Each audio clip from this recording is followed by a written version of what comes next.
And right there's that heater valve. A lot of times they'll leak around one of these fittings, but this one seems to be leaking where the valve turns. So we got 4 spark plugs here we need to get out of here. Okay, I got 3 of the spark plugs out. That was fairly easy. I did disconnect this vacuum line back here just to give myself a little more room, because these get brittle and I didn't want to break the vacuum line. If you have any of these that don't come out, if you just start to take it out and it feels super tight, just stop, spray a little bit of carburetor cleaner down around them and let them soak for a little bit. It'll eat the carbon and stuff off the threads. I did not say penetrating oil, it's carburetor cleaner. Alright, now I can't get to this one because of these wires. Notice there's 2 little tabs on the side right there. And on the bottom there's a wire. And you put that wire up in the air, you can pull that off. Hard to do left-handed. But there, we got that off there. So now we can get that last spark plug up out of there. Going into aluminum, so don't force anything. I don't need all these extensions either, so let's get rid of one of them. Hang on. Okay, now this one, I just barely, I loosened it. I'm going to turn it back and forth a couple times. You want it to come easy. If it feels like it's going really snug, then you want to keep turning it back in, and maybe you might have to carburetor cleaner it.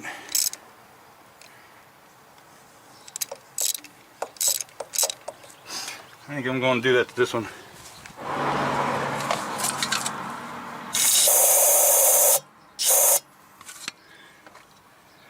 Now I'll let that set for a little bit.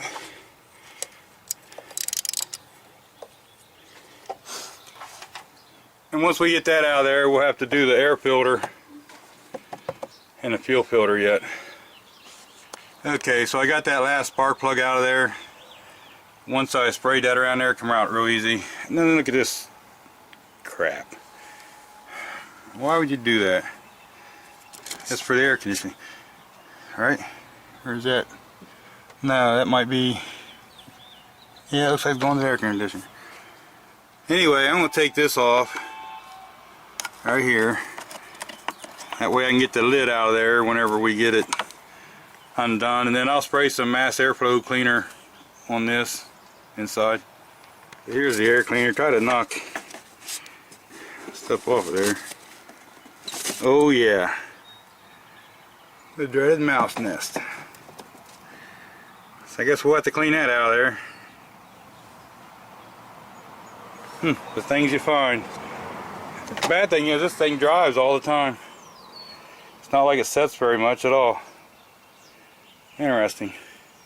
Now there's a little resistor in there. Don't touch it because you could flake it off. There's supposed to be a coating on them. That's what I use.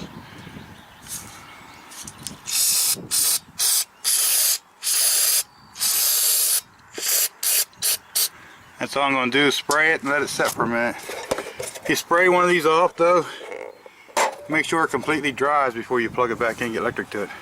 On these spark plugs, they say pre-gap, but this is at 60 or something. Iridium plugs, be very, very careful. You can damage that tip. So you don't want nothing tight. Don't force anything in there. Been down on that just a little bit. Let's see. Let's get a little bit more. 40 thousandths or so is what this thing calls for. It's on the sticker and I looked it up. So now that's almost perfect. With iridium plugs, don't make it super tight because you don't want to damage that tip. And then for these ones, I'm going to do this.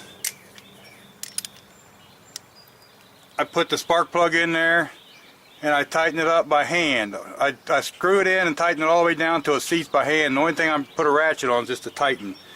You're really supposed to torque spark plugs. And there's a controversy whether to put never seize on them or not. The coating on them is supposed to act like never seize. And they say if you put never seize on there, you get too much torque. You're supposed to reduce it by 30%. But you can't really get a torque wrench into some of these here, so that's all I put on. And then I'm just going to take this and try to screw it in there by hand.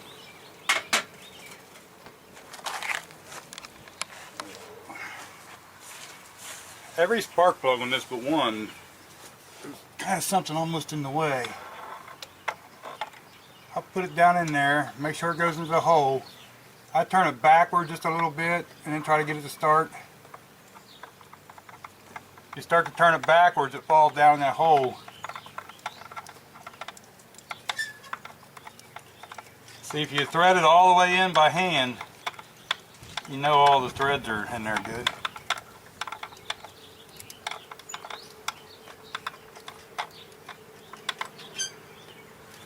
There's where it tightened up at. So we're just going to give it a little more snug. Now like this one I could torque.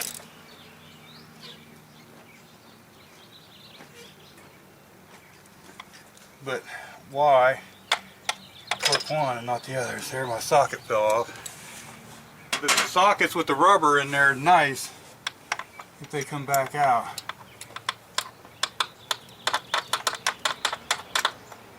Okay, so I'm lucky on this one, even though the socket doesn't come back out, I can reach it with pliers.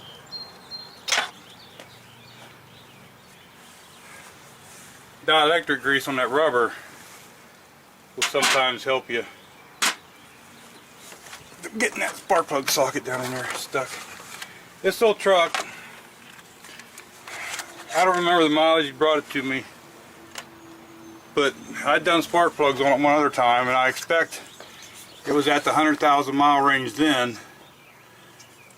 And then I put them in, and a year or two ago I made a video I think on it. And then he wanted me to put spark plugs in it again. He said he'd put another 100,000 on it. So for 2.3 Ford Ranger, doing great, ain't it? How long should a 2.3 engine last?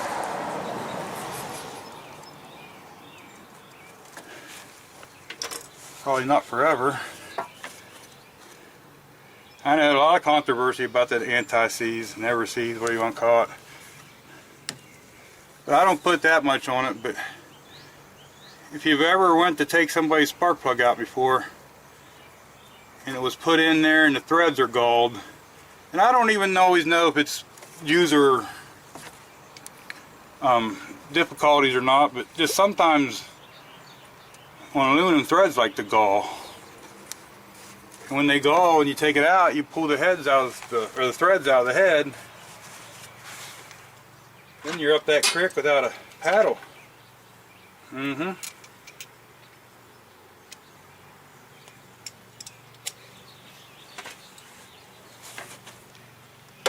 Oh, I wasn't going to video this, but I thought, what the heck. Especially when I found that mouse nest. I'm kind of glad I did in the air cleaner.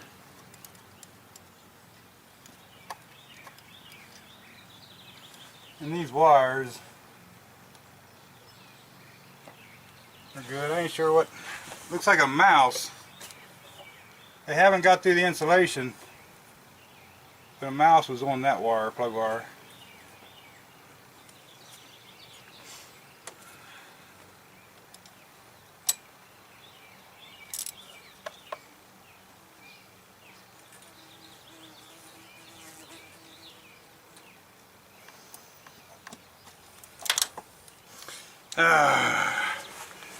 You know, I should have done what I told you guys. I should have put some dielectric grease on there. But like I say, I'm just lucky that from mine are I can still reach them. Make sure when you do that, that rubber piece comes out with it. So there's all of them.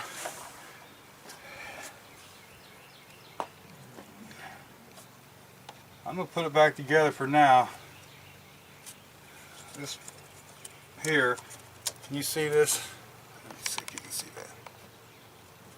that. There's that, what I'm talking about on that coil. See that wire? When you push that wire up, it releases that coil. I think whenever you put it back, you should be able to just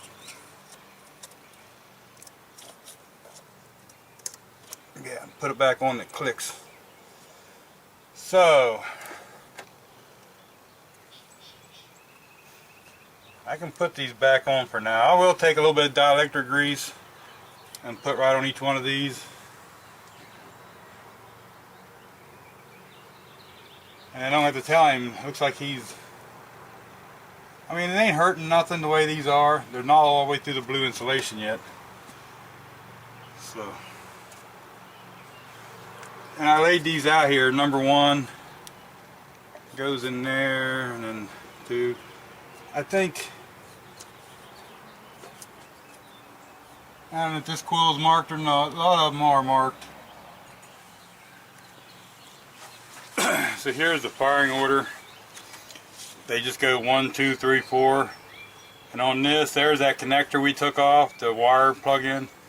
1, 3, 4, and 2. So this one does go up here to number 1. I like to just take enough dielectric grease to go. I'm trying to keep the them sticking to the plug.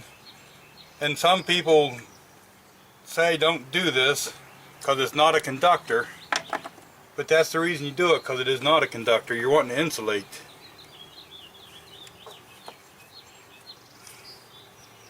So there's number 1. Number 2 should be this one back here. Do the same thing. I think we are. I don't know if we're going to do it in this video because of availability and time, but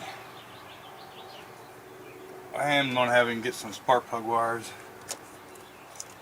Some of these have been chewed on by the mouse. Lucky that I don't like them chewing on anything, but lucky that they chewed on the see, number 3 is the worst one. Luckily they did on the plug wires instead.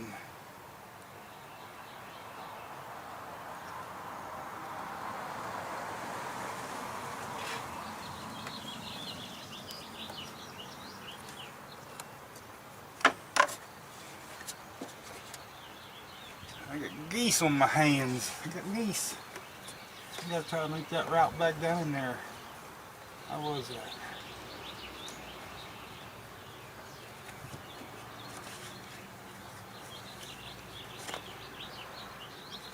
Try to make it so plug wires don't cross each other. And they're not laying on nothing. Just don't cause problems.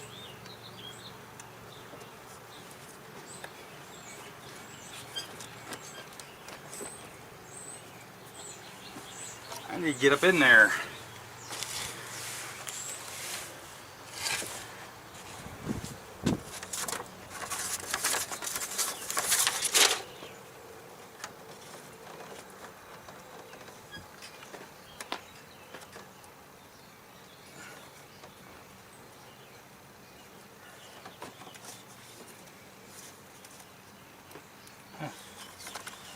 Yeah, number 3 plug wire doesn't want to clip on there right.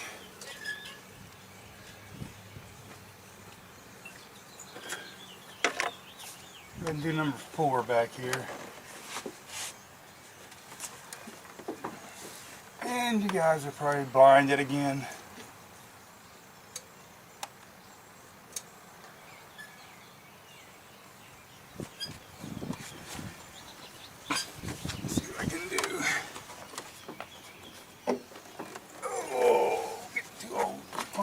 In them.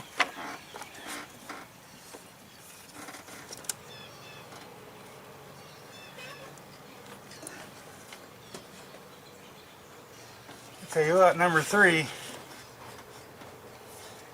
number 4 went on easy. Number 3 just being a booger.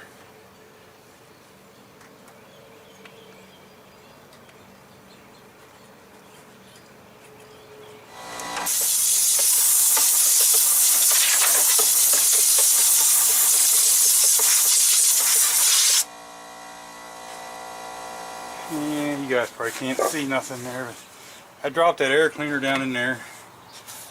I'm gonna hook these in the back and then just push this down. It's that air conditioning line is just kind of a bear the way they put that in there. Okay, so we're all hooked in there. I pulled out on them tabs a little bit just to make sure they clicked. And then we can put this thing back on there. Make sure when you put this back on, be sure to tighten that clamp, because anything from here on out is considered a vacuum leak. So if you leave this loose, it could run bad and be like a vacuum leak.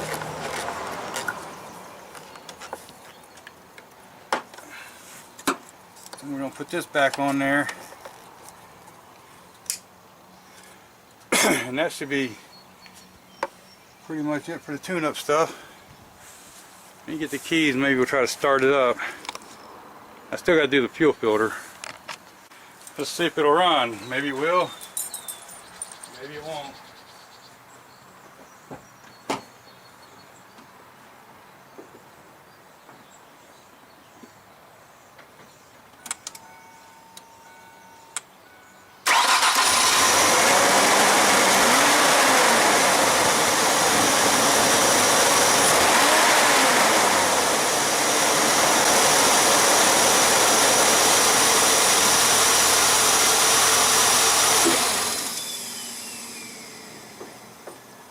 That sounds okay.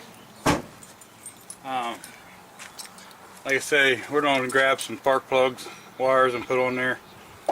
Okay, now to do the fuel filter, we got to depressurize the system first. And I looked in here. We're going to see fuel pump motor would probably be it, number 23.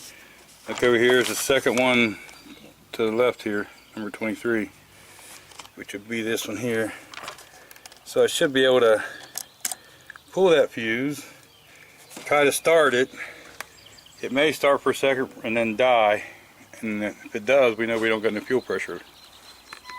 236, 483. Let's see if it'll start up for a second and just die with no fuel.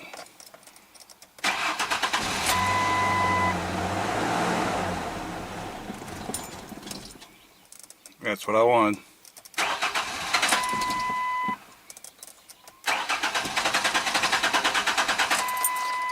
So that shut the fuel pump off. So now, before we forget, let's take the keys out of it and put this fuse back, huh? Okay, you guys probably can't see because it's dark in here, but see the green, the collar part? You're going to want to push in. Sometimes you got to push in on the line and get them out. But now, the orange one, I'd be pushing in on the orange piece. You push it in, and it'll release the line off of the fitting.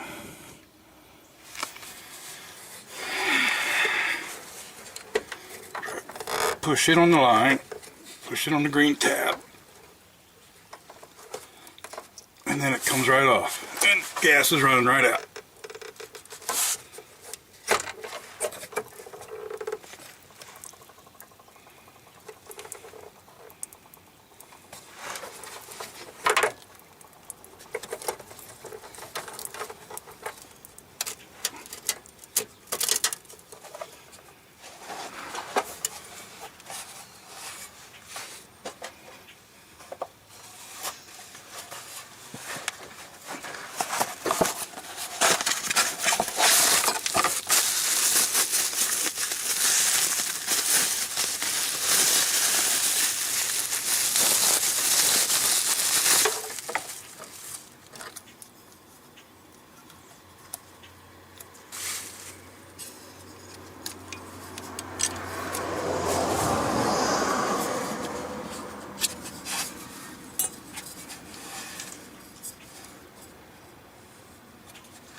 So I took the nut off the back side so I could get this thing out here and work on it.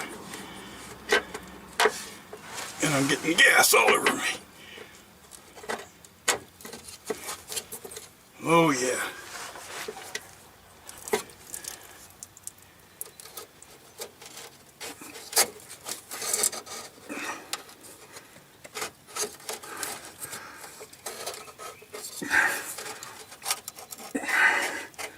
The problem is it's got a brake line. I don't want to break the brake line.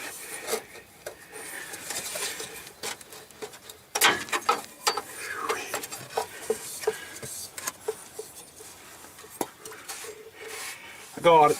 I got it. I got it. And this one here that I've got.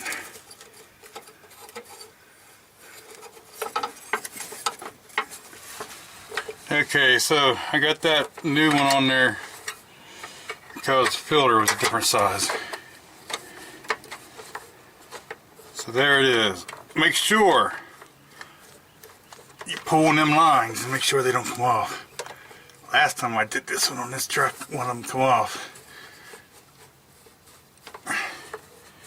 And the brake line, make sure that brake line gets hooked in there. Let me see if you can see.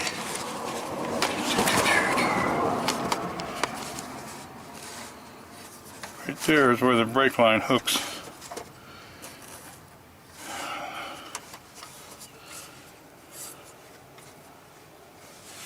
So now I just got to tighten the nut up on the outside of the frame. And there's that bolt nut. You got to use the old nut over. That's okay. So now the only thing we have to do now is go in there and cycle the key 2 or 3 times so we can get pressure built back up and make sure we have no leaks there. Okay, if it starts leaking, start running out, let me know.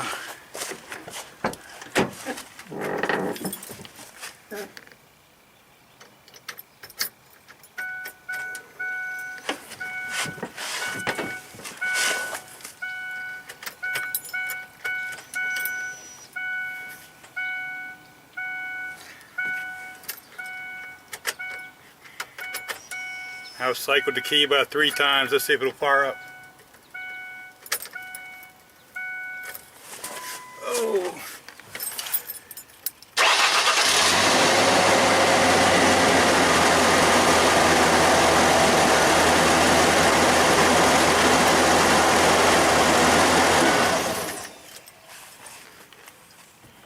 Now we gotta look under there real good and make sure we don't have no leaks.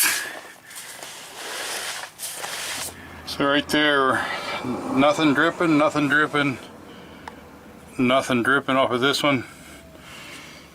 And